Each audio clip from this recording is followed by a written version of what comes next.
Ever notice how heroes just emerge? They're not so much born as they just appear out of nowhere. And that happened a few years ago in this country. Now, that hero went by many names. We called him the creepy porn lawyer because he was. But over at CNN, they called him something different. They called him a future president. Value most. If they decide they value a fighter most, yes, people would be foolish to underestimate Michael Avenatti. Existential threat to the Trump presidency. Please welcome attorney Michael Avenatti. No one has talked tougher directly to Donald Trump on TV than Michael Avenatti, and Donald Trump is afraid to mention his name. Michael Avenatti is a beast. Okay, that's true. And he's a beast. He's a beast, and he keeps popping Donald Trump and all of his folks in the mouth repeatedly. He's a beast. And so John Meacham says he may be the savior of the republic. I owe Michael Avenatti an apology. For the last couple of weeks, I've been saying, enough already, Michael. I've seen you everywhere. What do you have left to say? I was wrong, brother. Those were not cable news clips. That was an IQ test, and everybody on that tape failed miserably. Do not issue them driver's licenses. They're not capable. They fell for it hard. In a single week in March of 2018, if you can remember that far back, MSNBC, CNN, ABC, CBS, and NBC News interviewed the creepy porn lawyer a total of, not making this up, because we counted, 147 times. So we got to get in on that. We got to interview the creepy porn lawyer. We had only one opportunity to talk to him in studio. Here's part of it. You've profited from Stormy Daniels. You've done tens of millions of dollars worth of free media on the basis of your relationship with her, and she's working in strip clubs. You're exploiting her, and you know that. Why aren't you paying her some of what you're making? Sir, this is absurd. But answer my question. Why are you rich and your client is working in seedy strip clubs? Sir, do you have any idea how much money I've earned? You're on every cable show. You're running for president now. You have no idea. Well, I know that you haven't paid your taxes, and like so many lawyers, you were taking advantage of her. And you pose as a feminist hero because you are shameless and the other channels let you get away with it. But you're an exploiter of a woman, and you should be ashamed of it.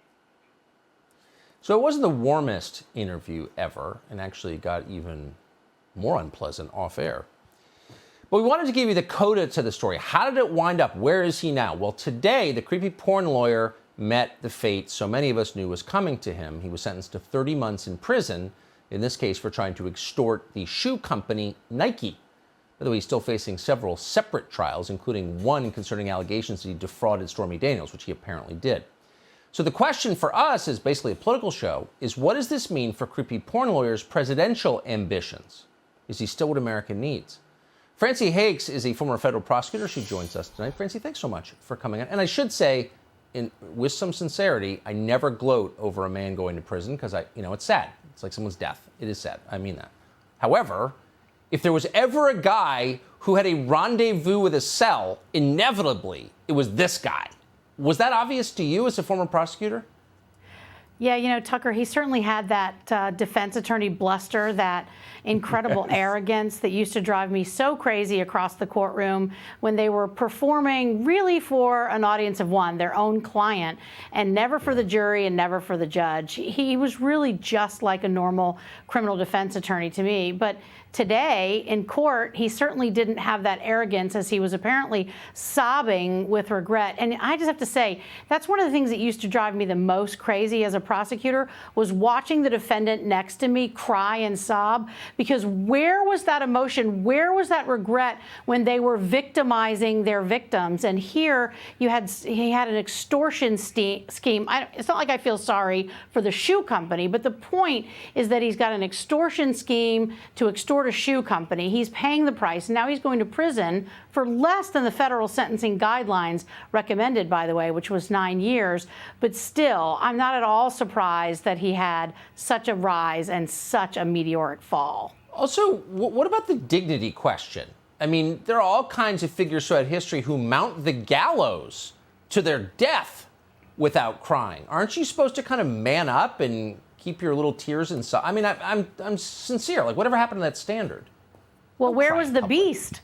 They were all talking about how he was such a beast and how President Trump was afraid of him. And he goes into court and, just like almost every other criminal, cries when he has to face the music for what he's done.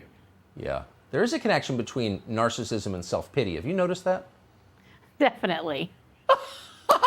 Nancy Higgs, not just a former prosecutor, but a student of human behavior. Thank you. Great to see you. Thanks, Tucker. Hey, Sean Hannity here. Hey, click here to subscribe to Fox News YouTube page and catch our hottest interviews and most compelling analysis. You will not get it anywhere else.